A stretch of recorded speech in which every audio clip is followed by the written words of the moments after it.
Em um mercadinho, Kojou estava estudando para as provas de sua escola com seu amigo Motoki e sua amiga Asagi. Os dois foram embora, pois iriam trabalhar. Mais tarde, depois de Kojou terminar seus estudos, quando ele passava por um beco, ele notou que alguém estava observando e decidiu fingir que não havia notado. A garota continuou perseguindo. Kojou notou que a garota tinha um uniforme escolar. Ele decidiu despistá-la, até que os dois se batem de frente na porta de um shopping. Kojou finge ser um italiano de passagem. A garota diz para ele esperar. Ele diz que ele não é a pessoa que ela devia estar procurando e vai embora. Quando ele olha para trás, nota que alguns homens estavam dando em cima da garota que o perseguia. Ele notou que os homens tinham pulseiras de registro para demônios. Ele decide a ajudar, porém um vento forte levanta a saia dela e ela dá uma surra nos homens que estavam dando em cima dela. Um dos homens era um vampiro e ele era bem forte. As pessoas começam a fugir do local. O vampiro invoca um familiar e a garota pega sua lança para o enfrentar. Ela derrota seu familiar e estava prestes a dar o golpe final no vampiro, até que Kojou interfere e pede para o vampiro pegar seu amigo e ir embora dali. Ela pergunta por que ele interferiu na briga. Ela diz que o vampiro usou um familiar em local público e isso era um crime. Kojou diz se lembrar dela o atacar primeiro e pergunta se ela mataria qualquer um que tenha visto sua roupa íntima. Constrangida, ela pergunta se ele a viu, até que outro vento forte sopra e mostra tudo de novo. Ela guarda sua lança e o chama de tarado e vai embora. Kojou encontrou a carteira dela no chão e seu nome era Yukina. A ilha onde Kojou mora é afastada a 300 km do Japão e ali é a moradia de vampiros, demônios e outros seres vivos que estão à beira da extinção. Kojou era um estudante normal até então, porém 3 meses atrás tudo mudou. Kojou foi até a escola que estava nos documentos de Yukina para devolver sua carteira, só que ele não a encontrou. Ele começou a procurar outras informações na sua carteira, então ele se lembrou do vento que soprou sua roupa, e ele começou a sentir desejo por sangue, até que Yukina o encontra e pergunta se ele estava se sentindo daquele jeito, após cheirar a carteira de uma garota. Ela pergunta por que seu nariz estava sangrando. Ele diz que havia lembrado de ontem. Yukina tenta pegar sua carteira de volta, porém Kojou queria que ela respondesse antes porque estava o seguindo. Ela diz que vai pegar a carteira à força. Seu estômago ronca e ela fica constrangida. Kojou nota que ela ficou sem dinheiro para comprar seu almoço e estava sem comer desde ontem. Então ele devolve sua carteira e os dois vão comer juntos. Yukina conta que ela fazia parte de uma organização para prevenir desastres mágicos de grande escala e estava seguindo porque ele mantinha sua identidade em segredo. Kojou diz que era uma pessoa normal antes de tudo isso. Yukina diz que ninguém normal pode virar um vampiro do nada e que o único jeito seria comendo um ancestral para se tornar um. Kojou diz que foi forçado a isso pelo quarto ancestral. De repente, memórias passam por sua cabeça e ele diz que não tinha lembranças do que aconteceu e que sempre que tentava se lembrar, isso acontecia. Yukina vai limpar o café que ele derramou em sua perna. Enquanto ela o limpava, ela diz que foi ordenada para eliminar Kojou, caso ele fosse perigoso. Ela diz que a partir daquele momento ficaria perto dele para o observar. De repente, Kojou começa a relembrar algumas memórias. Uma garota com uma flecha em seu peito estava em sua frente e Kojou segurava uma balestra. A garota diz que deixaria tudo em suas mãos e logo em seguida ela vira cinzas. Dias anteriores, Yukina estava buscando conhecimento sobre o quarto ancestral. Dizem que ele é o vampiro mais poderoso conhecido e o único de sangue puro, sem nenhum parente. A organização perguntou a ela se ela já tinha visto o quarto ancestral. Yukina nega. A organização diz que se o quarto ancestral realmente existir, a humanidade entraria em uma guerra. A organização mostra uma foto de Kojou e dão uma arma para ela. A organização pede para ela se aproximar de Kojou e observar suas ações, e se ele fosse um ser perigoso, era para o eliminar. Depois de acordar, Kojou encontra Yukina esperando do lado do prédio onde mora. Ela se mudou para o apartamento ao seu lado e iria ser sua vizinha. Na escola de Kojou era semana de prova, e por pouco ele não reprovou. Sua professora era uma maga, e ela era uma das poucas pessoas que sabiam que Kojou era o quarto ancestral. Kojou aproveita e pergunta a ela se ela sabia algo sobre a organização do Rei Leão. Ela diz para evitar de se aproximar dos membros dessa organização, pois eles são perigosos. Logo depois, Kojou foi com Yukina ao shopping, comprar algumas coisas para ela levar ao apartamento novo. Quando os dois voltam das compras, Kojou descobre que Yukina era amiga de Nagisa, sua irmã. Ela chama Yukina para comer no apartamento de Kojou. Depois de comerem, Yukina voltou para seu apartamento. Kojou pretendia sair escondido aquela noite. Quando ele abre sua porta, se depara com Yukina totalmente encharcada. Ela saiu do banho e foi correndo impedir Kojou de sair. Então ela decide sair junto com ele. Enquanto passavam por uma rua, eles avistam uma máquina de de jogos e decidem jogar. A professora de Kojou aparece e pergunta o que estavam fazendo tão tarde. Uma explosão do outro lado acontece. Kojou pega a mão de Yukina e os dois vão até a explosão.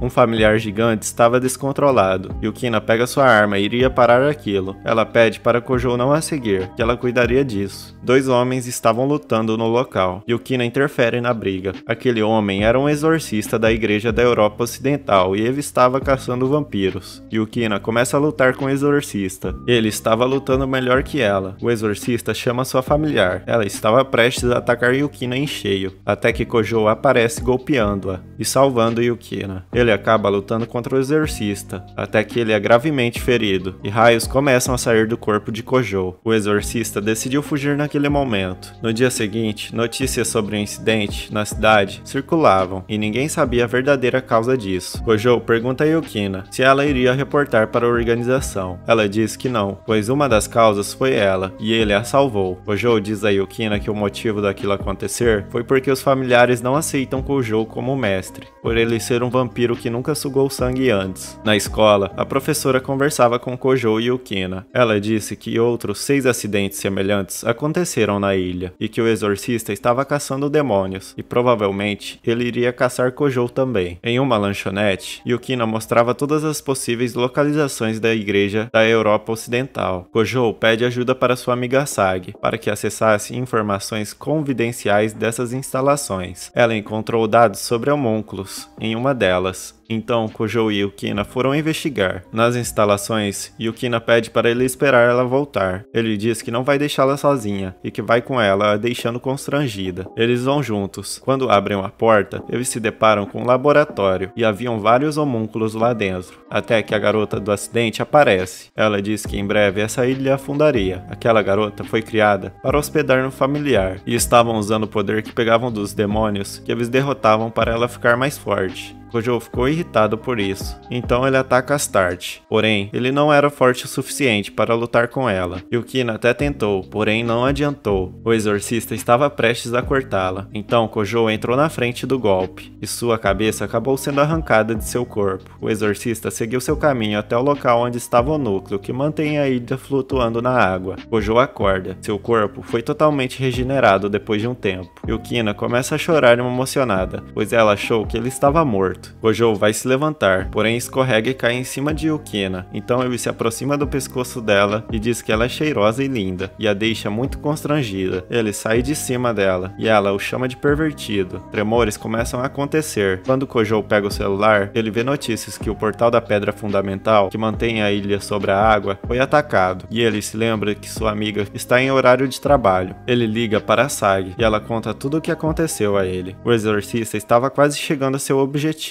Yukina decide deixar Kojou sugar seu sangue, para ele conseguir lutar contra o exorcista usando seus familiares e salvar a ilha. Ele não queria sugar seu sangue. Ela pergunta se não era boa o suficiente, e convence ele. Ele a abraça e a morde, e suga seu sangue lentamente. Perto do núcleo, o exorcista estava. O núcleo era uma relíquia da igreja da Europa Ocidental, e ele queria a recuperar. Kojou e Yukina chegam antes dele pôr as mãos na relíquia. Kojou e Yukina lutam de igual para igual contra os dois. Kojou invoca seu familiar e ataca Astarte, porém não fazia efeito. Yukina vai em direção a ela e quebra a barreira que a protegia. Kojou ataca ela com seu familiar novamente, e assim eles derrotam Astarte. Yukina aproveitou que o exorcista estava distraído e o golpeou no estômago, e assim os dois derrotaram ele. Kojou abraça Yukina e a deixa envergonhada. Kojou salta até Astarte e chupa seu sangue. Ele queria a transformar em um familiar e a impedir de morrer. Yukina fica brava por ele fazer coisas indecentes com garotas, e assim terminou uma de suas aventuras. O que será que aguarda Kojou?